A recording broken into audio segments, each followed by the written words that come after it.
الحمد لله رب العالمين والصلاة والسلام على سيد الأنبياء والمرسلين وعلى آله وأصحابه أجمعين أما بعد فقد قال الله تبارك وتعالى في كلامه المجيد والفرقان الحميد أعوذ بالله من الشيطان الرجيم بسم الله الرحمن الرحيم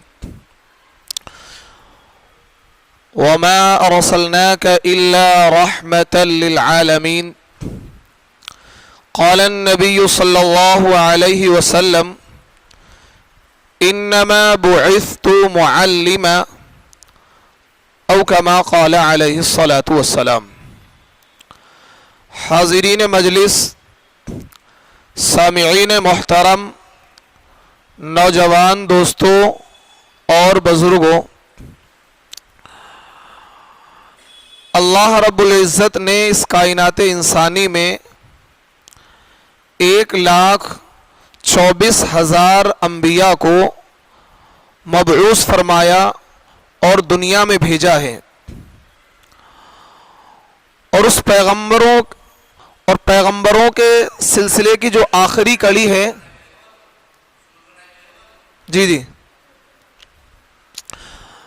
پیغمبروں کے سلسلے کی جو آخری کڑی ہے وہ جناب نبی کریم صلی اللہ علیہ وسلم پر ختم ہوتی ہے،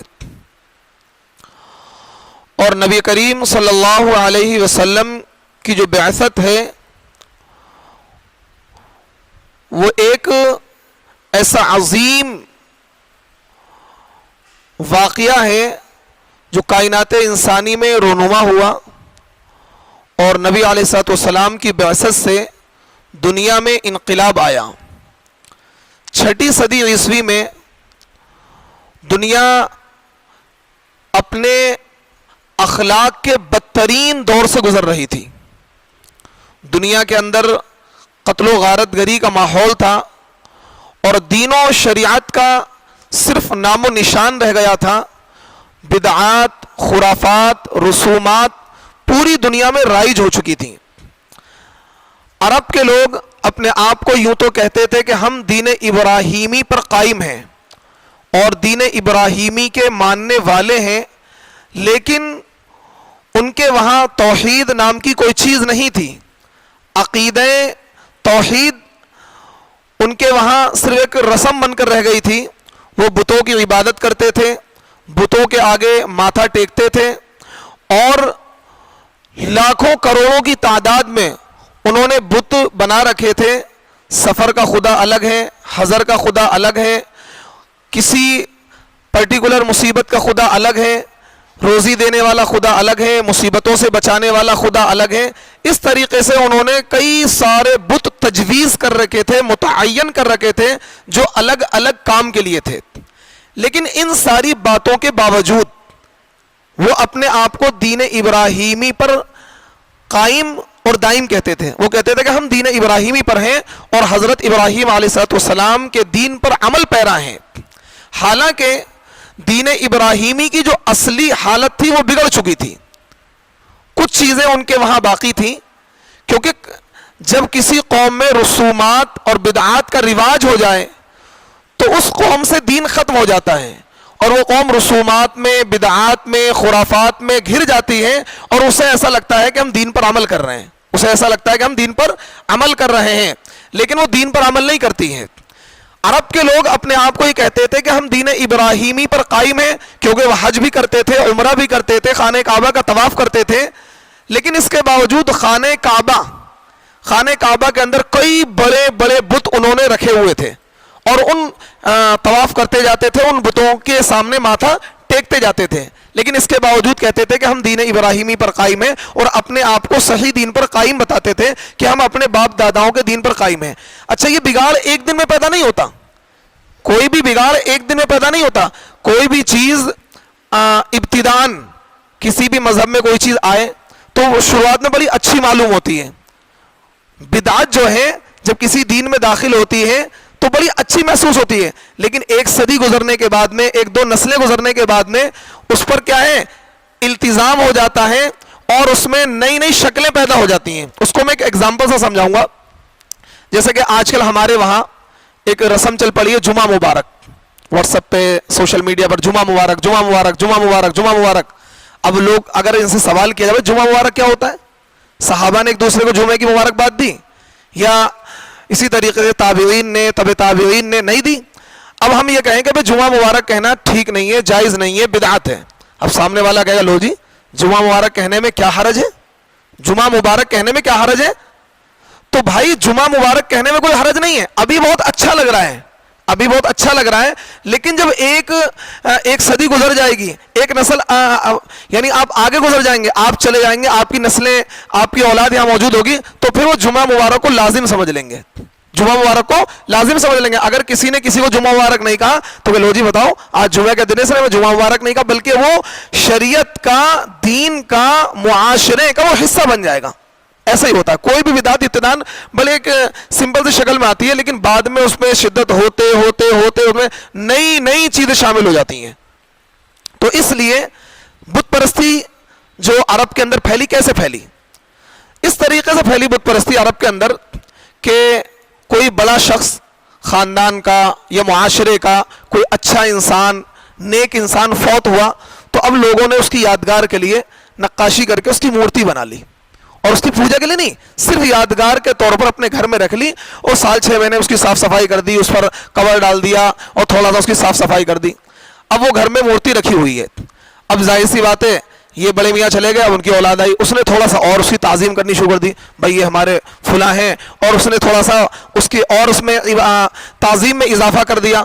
اب اگلی نسل آئی, اس نے اور تعظیم میں اضافہ کیا, اور اگلی نسل آئی, اس نے اور تعظیم میں اضافہ کیا, حتیٰ کہ وہ کیا ہوا, وہ اس کی عبادت ہونے لگی, اس بت کی اور اس شخص کی عبادت ہونے لگی. لات, عزا, حبل, یہ جو بت تھے, یہ اسی طریقے سے بت پرستی ان کے اندر آئی. پہلے انہوں نے کسی شخصیت کی مورتی بنائی پچھلی کسی نسل نے, اور پھر اس کو گھر میں رکھ لیا بطور یادگار کے, اور پھر اس میں اضافہ ہوتے ہوتے ہوتے ہوتے ہوتے 1-2 صدی 3 صدی گزرنے کے بعد میں وہی بت جو صرف یادگار کے لیے بنایا گیا تھا, اس کی تعظیم یہاں تک ہونے لگی, اس کو خدا ماننے لگے, اس کو خدا ماننے لگے, اور یہ سمجھنے لگے کہ ہماری مرادیں, یہ بت ہماری مرادوں کو پورا کرے گا, یہ بت ہمارے مصائب کو, ہماری الجھنوں کو یہ کم کر دے گا. اگلی نسل تک وہ چیز بالکل ختم ہو جاتی ہے, اور وہ بت پرستی, شرک اور بدعات اور خرافات وہ چیزیں رائج ہو جاتی ہیں. تو کہنے کا مطلب یہ ہے کہ دین میں جب بھی کوئی نئی چیز آئے تو یہ علماء کی ذمہ داری بنتی ہے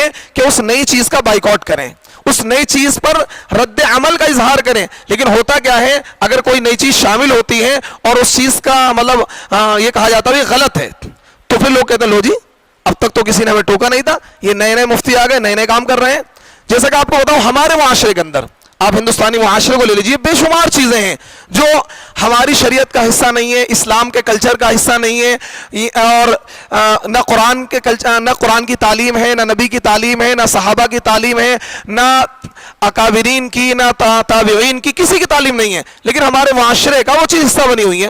آپ بیاہ شادی پر آ جائیے, ہمارے وہاں جو بارات کی رسم ہے, لڑکی والے کے وہاں 100-200-300 لوگ جاتے ہیں, کیا اس کا ثبوت اسلام میں ہے کہیں؟ کیا اس کا ثبوت ہے اسلام میں؟ اب اگر کوئی کہے بھائی بارات میں جانا جائز نہیں ہے, تو کہیں لو جی یہ کیسی بات کر رہے ہیں مفتی صاحب, ہمارے ابا بھی بارات میں جایا کرتے تھے, ہمارے دادا بھی بارات میں جایا کرتے تھے, آج تو پچھلے امام صاحب بھی بارات میں گئے تھے ہمارے ساتھ, اور یہ نئی نئی باتیں کر رہے ہیں. اب ہم یہ کہیں بھائی لال خط لکھوانا جائز نہیں ہے, لال خط کی رسم جائز نہیں ہے, کیوں؟ یہ ہندوانہ رسم ہے, یہ خالصتاً ہندوانہ رسم ہے, ہندوؤں سے ہم میں سرایت کر گئی, گھس گئی ہے, کیونکہ ہم ایسے کلچر میں, ایسے ماحول میں رہ رہے ہیں. آپ پڑوسی ملک میں چلے جائیے, آپ ہندوستان میں ہی جو ایسے جو مسلم آبادی والے ملک, ہماری جو پٹی ہے یہ آپ کے امروہہ سے لے کر اور جو لکھنؤ تک کی پٹی ہے, اس پہ لال خط کا تصور ہی نہیں ہے. آپ کہیں گے لال خط, وہ کہیں گے کیا ہوتا ہے لال خط, تصور ہی نہیں لال خط کا, کیوں؟ اس پٹی میں رسید نہیں ہے. یہ تو اس پٹی پہ آپ کے مظفر نگر اور سردھنا اور یہ جو پٹی ہے اس پر لال خط کا رواج ہے, کیوں؟ یہ غیر سے, کیونکہ اس پٹی کے جو مسلمان ہیں وہ ریورڈ مسلمان ہیں.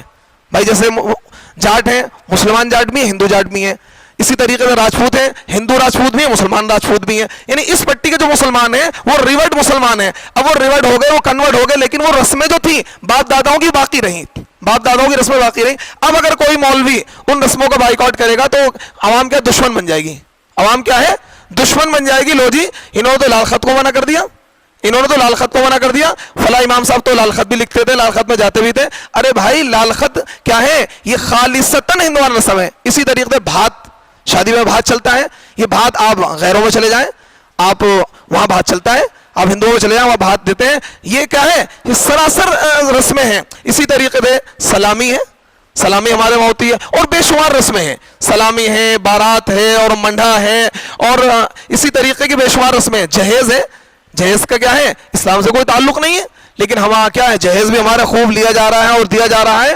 بہت ساری چیزیں ہیں. اس طریقے کے معاملات ہیں جو ہمارے معاشرے کا حصہ بن گئے ہیں، وقت کے گزرتے کے ساتھ ساتھ ہمارے معاشرے کا حصہ بن گئے ہیں. اب اگر ان پر کوئی قدغن لگائے، ان کو منع کرے بھائی یہ چیز ٹھیک نہیں ہے، تو سامنے والے کو لگے نئی بات کر رہا ہے، یہ بندہ نئی بات کر رہا ہے. یہ تو صدیوں سے معاملہ چلا آ رہا ہے اور ہمارے باپ دادا کرتے تھے. اور انسان دلیل بھی یہی دیتا ہے. انسان کیا کرتا ہے؟ دلیل بھی یہی دیتا ہے کہ ہم کیا ہے، ہمارے باپ دادا اس کام کو کیا کرتے تھے. اسی طریقے سے تیجا ہے، 40واں ہے، اور اب تو شاید مارکیٹ میں 20ویں بھی آ گئی ہے، 10ویں بھی آ گئی ہے. 10ویں، پہلے تیجا 40واں ہوتا، 10ویں مارکیٹ میں آ گئی ہے نئی. تو یہ ساری چیزیں کیا ہیں؟ یہ ساری چیزیں ہندوؤں ہوا کرتی تھیں. وہاں 13ویں ہوتی ہے، یہاں 10ویں ہوتی ہے، وہاں کچھ اور ہوتا ہے. مطلب ہے وہی ساری چیزیں، ہے ساری وہی چیزیں. یہ ہمارے وہاں آ گئی، تیجا آ گیا، 10واں آ گیا، 40واں آ گیا. یہ ساری کی ساری چیزیں وہ ہیں جس کا شریعت میں کوئی ثبوت نہیں ہے، اسلام میں اس کا کوئی ثبوت نہیں ہے. نبی علیہ الصلوۃ والسلام کی زندگی میں چیزیں آپ کو نہیں ملیں گی. نبی علیہ الصلوۃ والسلام کی زندگی میں حضرت خدیجہ کا انتقال ہوا. نبی علیہ الصلوۃ والسلام کی زندگی میں آپ کے چچا حضرت حمزہ شہید ہوئے. نبی علیہ الصلوۃ والسلام کی زندگی میں آپ کے بے شمار رشتہ دار شہید ہوئے. کیا نبی علیہ الصلوۃ والسلام نے کسی کا تیجا منایا، یا کسی کا 10واں منایا، کسی کا 40واں منایا؟ نہیں منایا. کیوں؟ یہ خالصتاً غیر اسلامی رسمیں وہاں دوسرے انداز سے ہوتی تھی. بھائی غیر میں مرغ میں 13ویں ہیں، تو مسلمانوں کا ادھر 13ویں ہو رہی ہے. اب یہ مسلمان بن گئے ان کا خاندان کہ ہمیں بھی تو کچھ کرنا چاہیے، ہم 10ویں کریں گے. ہم کیا؟ ہم 10ویں کریں گے. تو اس طریقے سے ہمارے معاشرے کے اندر یہ جو چیزیں آئی ہیں، یہ ساری کی ساری غیر مسلموں سے ہمارے اندر آئی ہیں. جیسا کہ ایک چیز اور بتاتا ہوں آپ کو میں، برتھ ڈے ہے. برتھ ڈے مسلمان بھی منانے لگے ہیں برتھ ڈے. اور وہ مسلمان جو ماشاءاللہ پیسے والے ہیں، کیونکہ پیسہ آ گیا تو اب وہ جب تک ماڈرنائزیشن نہیں دکھائیں گے تو پیسے والے معلوم کیسے ہوں گے؟ اپنے آپ کو ماڈرن مسلمان کیسے کہلائیں گے؟ کیسے پتہ لگے بھائی کیا فلاں صاحب کے پاس پیسہ آ گیا ہے؟ اپنے پیسوں کا اظہار تو برتھ ڈے کے ذریعے سے ہوگا، کیک کٹے گا اور تھوڑا سا مطلب الٹے سیدھے کپڑے پہنے جائیں گے، ڈسکو بھانگڑا ہوگا، جبھی تو پتہ لگے گا بھائی فلاں صاحب مالدار ہو گئے ہیں، نیا نیا پیسہ آیا ہے. تو دیکھیے برتھ ڈے ہے. بعض لوگ کیا کرتے ہیں؟ بعض لوگ برتھ ڈے نہ منا کر ایسا کرتے ہوئے آج کے دن قرآن خوانی کروا لیں گے. کیا کریں گے؟ ادھر کیک کٹتا ہے، ادھر بریانی کیا ہے، مرغا کاٹا جا رہا ہے. تو چیز تو وہی ہے بھائی، چیز تو وہی ہے. ادھر کیک کاٹا جا رہا ہے، ادھر مرغا کاٹا جا رہا ہے. ادھر کیک کاٹا جا رہا ہے، ادھر بھینسا کاٹا جا رہا ہے. ادھر کیا ہے؟ ادھر کیک کاٹا جا رہا ہے، ٹوفیاں بٹ رہی ہیں، تو ادھر بریانی تقسیم ہو رہی ہے. تو بات تو وہی ہے. یعنی اس دن کو سیلیبریٹ کرنا، اس دن خوشی منانا کہ آج کے دن ہمارا بیٹا 1 سال کا ہو گیا، ہماری بیٹی 1-2 سال کی ہو گئی، ہم 10 سال کے ہو گئے، ہم 20 سال کے ہو گئے، آج ہمارا کیا 40واں جنم دن ہے.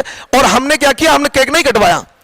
بعض لوگ کیا کرتے ہیں؟ کیک نہیں، آج کے دن ہم دعوت کر دیں گے، ہم قورمہ بریانی بنوا لیں گے، پوری سبزی بنوا لیں گے، یا ہم کیا آج کے دن قرآن خوانی کروا لیں گے. تو بھائی بات تو وہی ہے.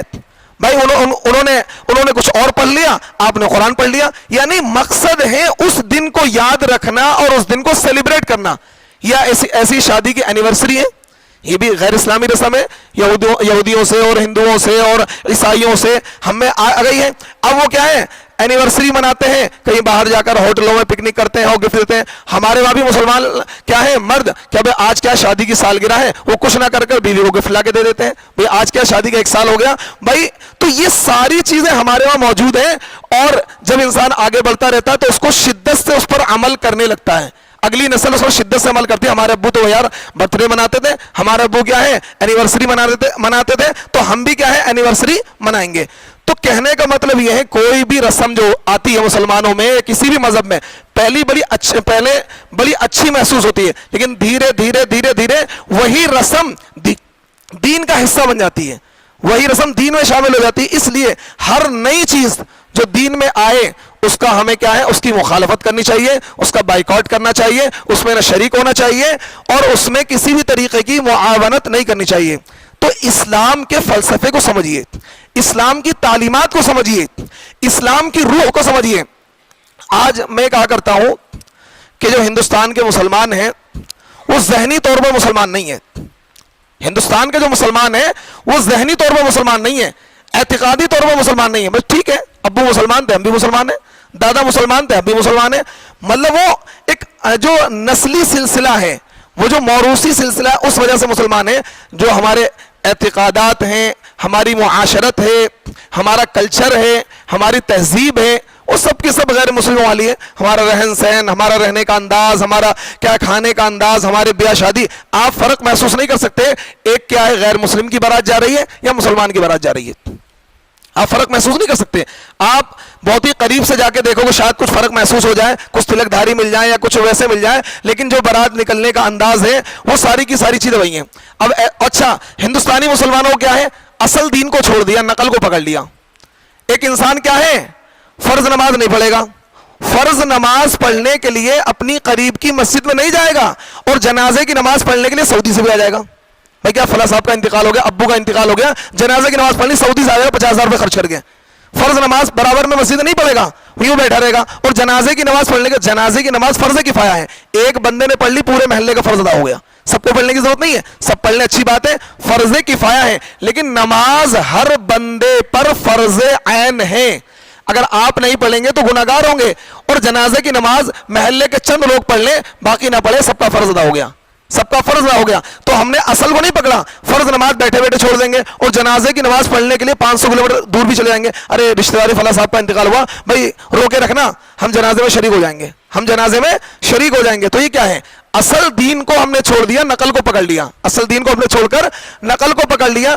اسی طریقے سے شادی بیاہ کے موقع پر میں دیکھا کرتا ہوں، کئی مرتبہ اس مسجد میں ایسا ہوا، دولہے میاں تشریف لائے اور کیا ہے، کہہ رہے امام صاحب مجھے کیا ہے شادی کی نماز پڑھا دو. میں نے بھائی شادی کی نماز مارکیٹ میں نہیں آ گئی کیا؟ ابھی تک تو شادی کی نماز میں نے سنی نہیں تھی، نہ کسی کتاب میں پڑھی. اتنی ساری کتابیں پڑھ ڈالی، ہزاروں کتابیں پڑھ ڈالی، 25 سال سے اسٹڈی کر رہا ہوں، 15 سال پڑھائی کری، 10 سال پڑھنے کے بعد سے اسٹڈی کر رہا ہوں، لیکن شادی کی نماز مجھے تو کسی کتاب میں ملی نہیں. لیکن بھائی کیا ہے، نوجوانوں نے شادی کی نماز سیکھ لی، فرض نماز یاد نہیں انہیں، نہ اس نے فجر کی نماز پڑھی، نہ ظہر کی پڑھی، دولہا بن کے آ گیا مسجد میں آ گیا کہ بھائی شادی کی نماز پڑھا دو. بھائی شادی کی نماز کون سی ہوتی ہے؟ آپ کو پتا ہو تو ہمیں بتا دینا، کمرے میں آ کے بتا دینا، یہاں نہیں بتا سکتے. تو شادی کی نماز بھی مارکیٹ میں آ گئی ہے. بھیا ارے شکرانے کی نماز ادا کر سکتے ہیں، لیکن کب ادا کر سکتے ہیں؟ کسی چیز کے ہونے کے بعد. آپ لڑکی نکاح کر کے لڑکی کو گھر لے آئے، سارا معاملہ عافیت سے نمٹ گیا، سفر بھی آپ کا اچھا رہا، اب آ کر آپ 2 رکعت نماز شکرانہ ادا کریں کہ اللہ تعالیٰ سارے کام بعافیت ہو گئے، سارے کام بعافیت ہو گئے. یہ 2 رکعت نماز شکرانے کے طور پر ہو. لیکن یہ کوئی لازم نہیں ہے کہ فرض نماز تو پڑھتے نہیں آپ، لیکن یہ لازم ہے، دولہا بننے کا سب سے پہلے مسجد میں جائے گا، 2 رکعت نماز ضرور پڑھے گا. اور اس دن فجر کی نماز نہیں پڑھی ہوگی اس نے، جو فرض تھی جس کے چھوڑنے پر یعنی اس کو اتنا سخت گناہ ملے گا، ہزاروں سال جہنم میں جلنا پڑے گا. لیکن اس کی طرف توجہ نہیں ہے. دولہا بننے کے بعد مسجد میں آ گئے، امام صاحب کیا ہے شادی کی نماز پڑھا دو. تو اس کا مطلب اصل دین جو ہے وہ ہماری زندگی میں نہیں ہے، نقل دین ہماری زندگی میں آ گیا. جو نقلی دین ہے وہ ہماری زندگیوں میں آ گیا. تو اسی طریقے کی جو حالت آج ہماری ہو رہی ہے، اسی طریقے کی حالت کفار مکہ کی تھی کہ ان کی زندگی سے اصلی دین ابراہیمی نکل کر نقلی دین، باپ داداؤں کا دین ان کے اندر داخل ہو گیا تھا. باپ داداؤں کا دین داخل ہو گیا تھا. وہ حج کرتے تھے، عمرہ کرتے تھے، لیکن کیا کرتے تھے، جب حج کرنے کے لیے نکلتے تو اپنے گھر کے مین دروازے سے داخل نہیں ہوتے. ابھی آپ کو بتاؤں، ایک صاحبہ آئیں کچھ دن پہلے، کہنے جی طاق بھرنا ہے مجھے، طاق بھرنا. میں نے طاق بھر کے کیا ہوگا؟ طاق بھرنے کچھ لے کر آئے ہوں گے، مٹھائی، یعنی وہی جو ہندوؤں کی رسم، مندر میں جا کے وہ کیا ہے، وہاں مٹھائی چڑھا کے آتے ہیں، پرساد چڑھا کے آتے ہیں. اب ہمارے وہاں مورتی تو ہے نہیں، چلو مسجد کے طاق بھر دو. کیوں؟ کیونکہ مزاج میں مورتی پوجن شامل ہے. ریورڈ لوگ ہیں، 500 سال پہلے 100 سال پہلے مسلمان ہو گئے تھے ابا امی، تو اب کیا مزاج میں شامل ہے. چلو جی شادی گھر میں ہے، فنکشن گھر میں ہے، کیا مسجد کیا ہے، مندر تو جا نہیں سکتے کیونکہ مسلمان ہو گئے. اب ایسا کرو مسجد پہ طاق بھر آؤ. ارے میرے اللہ، کیا ہو گیا مسلمانوں کو؟ اتنی جہالت اس دور میں، ٹیکنالوجی کے دور میں، تعلیم کے دور میں اس درجے جہالت ہے کہ آج بھی طاق بھرے جا رہے ہیں. آج بھی وہی ساری چیزیں ہو رہی ہیں جو غیروں میں ہوتی تھی. آپ ذرا باریکی سے اپنے سماج کا جائزہ لیں، وہی ساری چیزیں ہو رہی ہیں. اور ان ساری چیزوں پر قدغن لگانے والا کوئی نہیں ہے، روک ٹوک لگانے والا کوئی نہیں ہے. کیوں؟ کیونکہ ہمارے جو مرد ہیں گھر کے، وہ عورتوں کے آگے بے بس ہیں. ہمارے جو مرد حضرات ہیں وہ عورتوں کے آگے بے بس ہیں. اور یہ بھی ہندوستانی سماج کی بڑی بدنصیبی کہوں گا، کیونکہ قرآن نے کہا ہے الرجال قوامون علی النساء. یہ قرآن کی آیت پڑھ کر سنا رہا ہوں کہ اللہ تعالیٰ نے مردوں کو حاکم بنایا ہے عورتوں پر.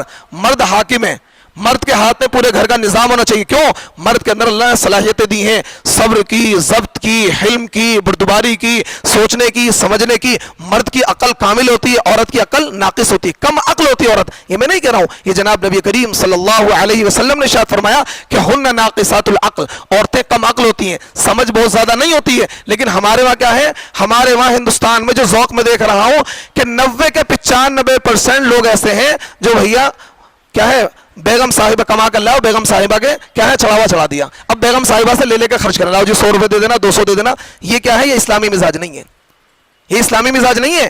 الرجال قوامون علی النساء، یہی وجہ ہے کہ ہماری ہندوستانی مسلمانوں کی معاشرتی زندگی ٹھیک نہیں ہے. کیوں؟ شادی ہوئی، ماں باپ سے دور ہو گئے، بہن بھائی سے دور ہو گئے، چچا تاؤ سے دور ہو گئے. کیوں؟ کیونکہ عورت کی سرداری گھر کے اندر ہے. عورت کے اندر سوچنے سمجھنے کی صلاحیت کم ہوتی ہے، اس کے اندر بردباری نہیں ہوتی ہے. اگر ذرا سا کوئی معاملہ ہو جائے زندگی بھر دل میں رکھے گی، اچھا تمہارے ابو نے کہا تھا، تمہاری امی نے کہا تھا، مرتے مر جائے گی وہ بات یاد رکھے گی.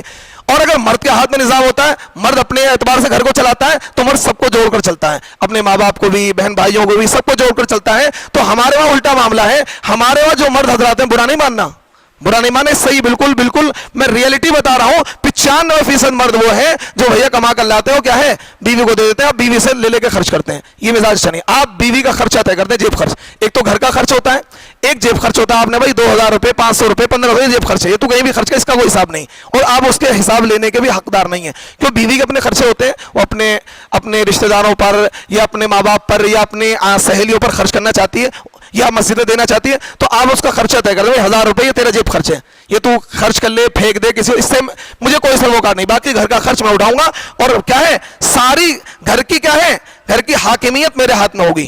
اور بہت سے لوگ ایسے میں نے دیکھے ہیں اپنے معاشرے کے اندر، انہوں نے کیا کیا، بیگم کی محبت میں آ کر بیگم کے نام گھر کرا دیا، پراپرٹی کرا دی. کتنے لوگ ایسے، سینکڑوں کیس بتا دوں گا، بیگم لات مار کے کہیں اور چلی گئیں، پتہ پراپرٹی ان کے نام تھی، بیگم نے دوسرا کیا ڈھونڈ لیا، اور اب کیا ہے، بیوقوف بن کے پھر رہے ہیں، بیوقوف بن کے پھر رہے ہیں. یہ اسلام کی تعلیم نہیں ہے، یہ اسلام کی تعلیم نہیں ہے. اسلام یہ کہتا الرجال قوامون علی النساء، کیا ہے، مردوں کو حاکم بنا عورتوں پر. تو کہنے کا مطلب ہے کہ ہمارا جو معاشرہ ہے، ہندوستانی جو معاشرہ ہے، ہندوستانی جو کلچر ہے، وہ اصلی دین سے ہٹ رہا ہے، اصلی دین سے ہٹ رہا ہے. صحیح دین، صحیح تعلیمات ہماری زندگیوں میں نہیں ہے. اور اس کی وجہ یہ ہے کیونکہ ہندوستان میں کیونکہ سب لوگ ریورڈ ہیں، کنورٹ لوگ ہیں، اور مطلب 100 سال پہلے، 200 سال پہلے، 400 سال پہلے، 500 سال پہلے برادریاں، خاندان کے خاندان مسلمان ہوئے، لیکن وہ ساری چیزیں، وہ عادت، وہ اخلاق، وہ کلچر، وہ رسمیں سب وہی باقی ہیں. بالکل یہی پوزیشن کفار مکہ کی تھی کہ وہ اپنے آپ کو دین ابراہیمی پر بتاتے تھے، لیکن ان کے وہاں بھی بہت ساری چیزیں غلط داخل ہو گئی تھیں، بہت ساری چیزیں غلط داخل ہو گئی تھی. حج بھی کرتے تھے، عمرہ بھی کرتے تھے، اللہ کی عبادت بھی کرتے تھے، لیکن بتوں کو بھی اللہ کی عبادت میں شریک ٹھہراتے تھے. کہ یہ بت مانتے ایک ہی رب کو تھے کہ اللہ ایک ہے، لیکن یہ جو والا بت ہے یہ روزی دیتا ہے، یہ والا بت اولاد دیتا ہے، یہ والا بت کیا ہے، بارش برساتا ہے، یہ والا ہماری مصیبت کو دور کرتا ہے، یہ والا بت کیا ہے، یہ والا اس والے کام میں آتا ہے. یعنی ان ہزاروں بتوں کو اللہ کی خدائی میں شریک ٹھہرا لیا تھا. انہوں نے کیا کیا تھا، ہزاروں بتوں کو اللہ کی خدائی میں شریک ٹھہرا لیا تھا. تو یہ چیزیں ان کے اندر رائج ہو گئی تھی. حج کرتے تھے، حج میں دیکھیے کیا رسم شامل کر لی انہوں نے. جب حج کے لیے وہ احرام باندھتے تھے، کچھ لوگ تو خانہ کعبہ کا ننگے ہو کر طواف کرتے تھے، بالکل مادر ذات ننگے، اور اس کو عبادت سمجھتے تھے، اس کو بڑی فضیلت سمجھتے تھے کہ ہم بالکل مادر ذات ننگے ہو کر طواف کریں گے، اس کو عبادت سمجھتے تھے. دیکھو جب انسان جہالت میں آگے بڑھتا ہے تو کتنے بے وقوفی کے کام کرتا ہے، لیکن ان بے وقوفی کے کاموں کو کیا سمجھتا ہے، عبادت سمجھتا ہے. بہت سے لوگ میں نے اپنے ہندوستان میں ایسے دیکھے ہیں، بھائی کیا ہے، منت مانی تھی 5 سال تک لڑکے کو کیا مانگ کے کپڑے پہنائیں گے، کیا ہے، منت مانی تھی کہ فلاں مزار پر پیدل چل کے جائیں گے، ننگے پیر جائیں گے. جب انسان دین سے ہٹتا ہے تو اللہ تعالیٰ ایسی بے وقوفی کرتا ہے جس کو اقبال نے کہا تھا، وہ ایک سجدہ جسے تو گرا سمجھتا ہے، وہ ایک سجدہ جسے تو گرا سمجھتا ہے، مشکل سمجھتا ہے، 1000 سجدوں سے دیتا ہے نجات. اگر ایک اللہ کے سامنے تو سر جھکا لوگے نا، ہزاروں لوگوں کے سامنے آپ کو سر نہیں جھکانا پڑے گا. اسی چیز کو اقبال نے بہت ہی مختصر لفظوں میں سمجھا دیا، وہ ایک سجدہ جسے تو گرا سمجھتا تھا، وہ 1000 سجدوں سے دیتا ہے نجات. اگر ایک انسان ایک اللہ کے سامنے جھکنے والا بن جائے، اللہ کی عبادت کرنے والا بن جائے، اللہ کی ذات پر توکل کرنے والا بن جائے، بھروسہ کرنے والا بن جائے، تو پھر اسے 1000 لوگوں کے سامنے سر جھکانے کی ضرورت نہیں ہے، وہاں جانے کی، یہاں جانے کی ضرورت نہیں ہے، دوسروں سے منتیں ماننے کی ضرورت نہیں ہے، بلکہ اس کا رب تو ہر جگہ موجود ہے، اس کا رب تو ہر جگہ موجود ہے۔ تو کہنے کا مطلب یہ ہے کہ آج ہمارے معاشرے کے اندر بہت ساری چیزیں ہمارے دین میں، ہمارے شریعت میں، ہمارے کلچر میں داخل ہو گئی ہیں جو دین کا حصہ نہیں ہے۔ ہمیں ایسی چیزوں کو جاننے کی ضرورت ہے، پہچاننے کی ضرورت ہے، اور ان چیزوں کو اپنے معاشرے سے نکالنے کی ضرورت ہے۔ اگر علماء جس چیز کو بتائیں اس چیز پر فوراً ہمیں عمل کرنا چاہیے۔ دین ابراہیمی میں جس طریقے سے بگاڑ پیدا ہوا تھا، اسی طریقے سے ہم لوگ اپنے دین کے اندر بگاڑ پیدا کر رہے ہیں، اور جب وہاں بگاڑ پیدا ہوا اور وہاں دین کے اندر بدلاؤ پیدا ہوا تو پھر نبی علیہ الصلوۃ والسلام کی بعثت ہوئی، اور آپ علیہ الصلوۃ والسلام نے ان کے رخ کو تبدیل کیا اور ان کے درمیان سے بدعتوں کو، رسومات کو اور غلط چیزوں کو، غلط عقائد کو اللہ کے نبی نے ان کے درمیان سے ختم کیا۔ تو اصل چیز تو مجھے نبی علیہ الصلوۃ والسلام کی سیرت پر بیان کرنا تھا، لیکن سیرت کو بیان کرنے سے پہلے عرب کے حالات پر بھی تذکرہ ضروری تھا کہ عرب کے اندر کس طرح کا ماحول چل رہا تھا۔ عرب کے اندر بدعتوں کا، رسومات کا رواج تھا، اور پھر ان بدعتوں کے اور رسومات کے رواج کو نبی علیہ الصلوۃ والسلام نے کیسے ختم کیا، انشاءاللہ وہ اگلے ہفتے آپ کے سامنے بیان کروں گا۔ اللہ رب العزت مجھے بھی اور تمام حاضرین کو عمل کی توفیق عطا فرمائے۔ وآخر دعوانا ان الحمد للہ رب العالمین۔